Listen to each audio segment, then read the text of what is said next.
Hi welcome to my channel. నేను మీనాని. రామ్ చరణ్ గారి అభిమానులు ఈ సెకండ్ సింగిల్ కోసం ఎంతలా వెయిట్ చేశారో దానికి తోడు సాంగ్ గురించి ప్రోమో లేదు. ఎప్పుడో 4:30 గంటల క్రితం ఒక అప్డేట్ ఇస్తే దాదాపు 6:30 గంటల తర్వాత కానీ సాంగ్ అయితే రిలీజ్ కాలేదు.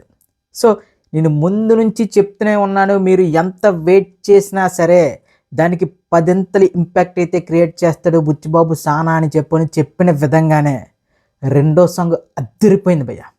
ఈ సాంగ్ చూసిన తర్వాత ఇండియాలో బెస్ట్ డాన్సర్ ఎవడైనా ఉన్నాడు అంటే అది రామ్ చరణ్ గారి తర్వాతే అనే ఫీలింగ్ వచ్చింది. కరెక్ట్గా ఈ సాంగ్లో నిమిషం 28 సెకండ్ల దగ్గర నుంచి స్టార్ట్ అవుద్ది ఒక స్టెప్, 40 సెకండ్ల పాటు భూమి కంపించే లెవెల్లో రామ్ చరణ్ గారు డ్యాన్స్ చేశారన్న ఆ బిట్టు మాత్రం అదిరిపోయింది. రారా రైరే సాంగ్ ఏదైతే ఉందో, రైరే రారా song one of the best song అవుద్దని చెప్తూనే ఉన్నాను. ఇంకా ఏఆర్ రెహమాన్ భయ్య నువ్వు చెతక్కొడేసావు.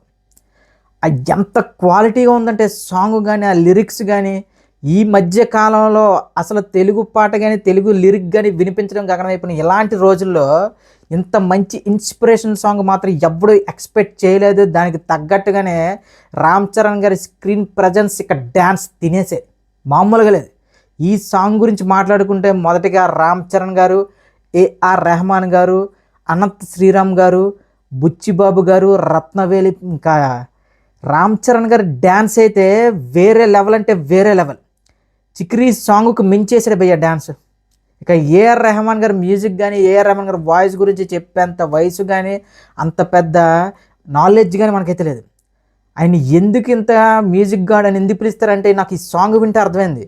లిరిక్స్ ప్రతిదీ కూడా పిన్ టు విన్ ప్రతి ఒక్క లైను చాలా క్లియర్గా అర్థమైంది. దీనికి తోడు అనంత శ్రీరామ్ భయ్య ఏం పెట్టి రాసావు భయ్య, బ్లడ్ పెట్టి రాసావా, ఇంకుతో రాసావా, దేంతో రాసావు, అసలు ఒక్కొక్క లిరికల్ అంటే ఆ పాటలో ఒక్కొక్క లైను ఒక్కొక్క ఫైర్లా ఉంది, ఒక ట్రూ ఇన్స్పిరేషన్లా ఉంది. నాకు దగ్గర అయితే కొన్ని లైన్స్ అయితే బాగా గుర్తుండిపోయాను. ఫస్ట్ సాంగ్ వినేటప్పుడే, మొదటిసారి వినేటప్పుడు అలా గుర్తుండిపోయాయి లిరిక్స్. చూడండి ఎంత బాగా రాశాడు ఆయన. అసలు మండే గుండె లేనప్పుడు ఇంకా కాళ్ళు చేతులు ఉన్నా లేనట్టే ఆ లైన్ ఏంటి భయ్య, అసలు ఆ ఇన్స్పిరేషన్ అబ్బబ్బా. దానికి తోడు రామ్ చరణ్ గారి స్క్రీన్ ప్రెజెన్స్, ఆ హెయిర్ స్టైల్, బుచ్చిబాబు మాకు ఇంకా చాలు భయ్య చాలు. ఈ గేమ్ చేంజర్లు ఆచార్యాలని ఇవని అవని మేము పడ్డ నరకం చాలు. జస్ట్ నువ్వు సినిమా రిలీజ్కి ముందే సినిమా నుంచి వచ్చే అప్డేట్స్ సాంగ్స్తోనే ఈ టైప్ ఆఫ్ ఒక పాజిటివ్ ఎనర్జీని క్రియేట్ చేస్తున్నావంటే నువ్వు చూపించబోతున్న విస్ఫోటనం చాలా కళ్ళకు కట్టినట్టుగా నాకు ఈరోజు అయితే కనిపించింది. ఇది ఇండియాని షేక్ చేసే సినిమా. ఇది నిజంగా అన్ని లాంగ్వేజ్లో రిలీజ్ చేసి ఉంటే ఇంకా అదిరిపోతుంది భయ్య. తెలుగులోనే ఈ రేంజ్లో ఉందంటే నాకు తెలిసి ఇంకా తమిళ్లోను హిందీలోను కుమ్మేస్తాడు ఏఆర్ రెహమాన్ భయ్య. అందుకే నాకు తెలిసి ఈ అన్ని లాంగ్వేజ్లో అవ్వకపోవడం వల్లే మరి మేబీ ఈ సాంగ్ డిలే అయిందేమో వీడియో లిరికలు. కానీ ఫస్ట్ ఆడియో స్పాటిఫైలో రిలీజ్ అయింది. వినగానే ఏంట్రా ఆశించినంతగా ఏదో మిస్ అయిందని ఫీల్ వచ్చింది. రెండోసారి వినగా అంటారు చూసా భయ్య, జస్ట్ రెండోసారికే ఇంజెక్ట్ అయిపోయింది సాంగ్. ఇక వీడియో సాంగ్ చూసేసరికి లిటరలీ గూస్ బౌన్స్. ఆ రామ్ చరణ్ గారి కాస్ట్యూమ్స్ ఎవరు డిజైన్ చేశారో కానీ అద్భుతం, ఎక్సలెంట్. ఇంకా క్లియర్గా చెప్తున్నా one of the best costumes అవుతాయి మాస్ సినిమాలో.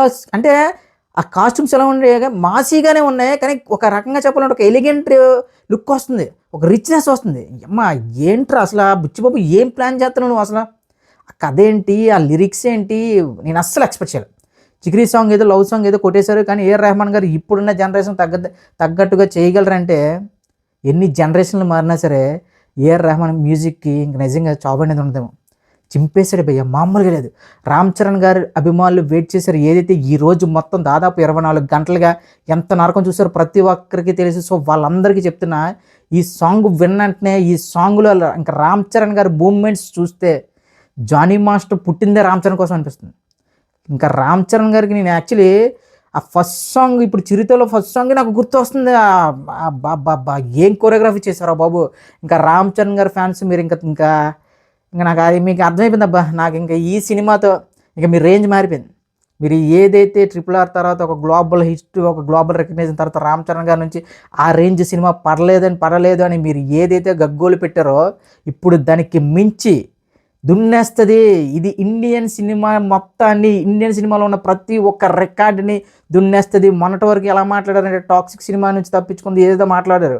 కానీ నాకు అర్థమైంది ఏంటంటే ఇప్పుడు ఈ సాంగ్ చూసిన తర్వాత టాక్సికే పెద్ది నుంచి తప్పించుకుంది అనిపించింది. అనుకున్న టైం కానీ రిలీజ్ అయ్యి ఉంటే ఈ సినిమా ఇండియాలో ఏ సినిమా రిలీజ్ అయినా దీన్ని ఎవ్వడు ఆపేవాళ్ళేడు. ఏంటి భయ్యా మూమెంట్, ఏంటి భయ్యా 40 నిమిషాల పాటు లిటరలీ నాకు కింద భూమి కంపించినట్టయింది. ఆగకుండా ఆ స్టెప్స్ ఏంటి, ఎన్ని రోజులు అయిపోయింది రామ్ చరణ్ గారిని ఇలా కదా వాడుకోవాలి. ఏవేవో సినిమాలు తీశారు, ఏదేదో చేశారు. నాకు యాక్చువల్లీ రామ్ చరణ్ గారు చాలా డీటెయిలింగ్గా, ఈవెన్ ఆయన వేసుకున్న జీన్ ఆ ప్యాంట్ కూడా ఆ కాళ్ళ కింద ఒక మడత పెట్టించడం, ముఖ్యంగా ఆ స్కార్ ఒకటి ఆ కంటి కింద, అవన్నీ చూస్తుంటే బాబో ఇది మాస్ సినిమా కాదు, ఒక ఓర మాస్, ఒక మోటివేషనల్, ఒక యువకుడి కథ అని చాలా క్లియర్గా అర్థమవుతుంది. రామ్ చరణ్ గారి అభిమానులు ఫిక్స్ అయిపోండి. కొద్దిగా డైరెక్టర్ మీద ప్రెజర్ అనేది తగ్గించాలి భయ్. అంటే ఈ మధ్య చాలా ఎక్కువైపోతుంది. అంటే అనుకున్న టైంకి అప్డేట్ ఇవ్వకపోయినా లేదంటే ఏదైనా సరే అసలు బుచ్చిబాబుని వేలెత్తి కూడా చూపించలేం. మన అడగకుండా అమ్మాయిని అన్నం పెడతాంటారు, కానీ బుచ్చిబాబు అనేవాడు మన అడగకుండానే ప్రతి ఒక్క అప్డేట్, బ్లాక్ బస్టర్ అప్డేట్లు ఇస్తున్నారు.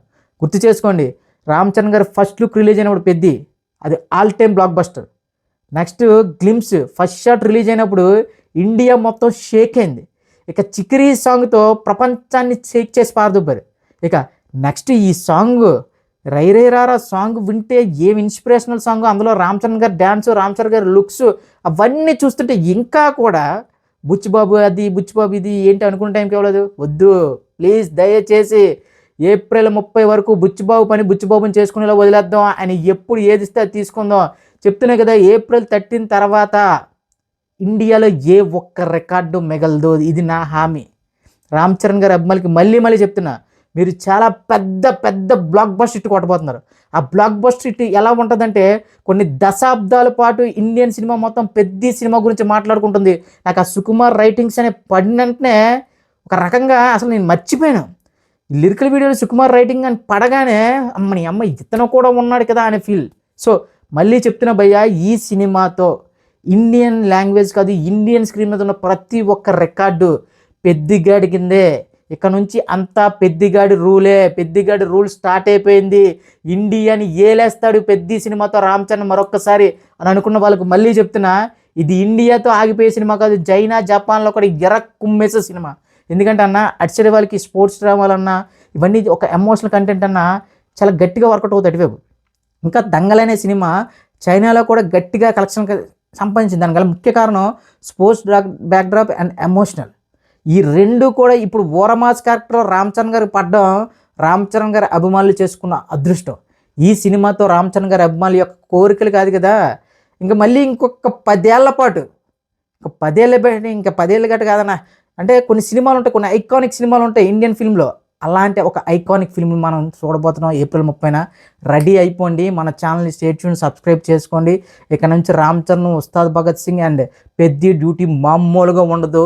మార్చి సినిమా ఏప్రిల్లో పెద్ది రిలీజ్ అయిన వరకు ఒక్కటే బ్యాటింగ్ ఉంటుంది. ఇంకా ఈ సాంగ్ ఇచ్చిన హైప్ మాత్రం నాకైతే మాత్రం ట్రూలీ ఇంత వెయిట్ చేసినందుకు వర్త్ అనిపించింది అన్న. వర్త్ ఏంటి, దానికి మించి ఇచ్చాడు. థ్యాంక్స్ బుచ్చిబాబు అండ్ రామ్ చరణ్ గారు. మీ డ్యాన్స్కి నా తల తీసి మీ పాదాల దగ్గర పెట్టేస్తున్నాను.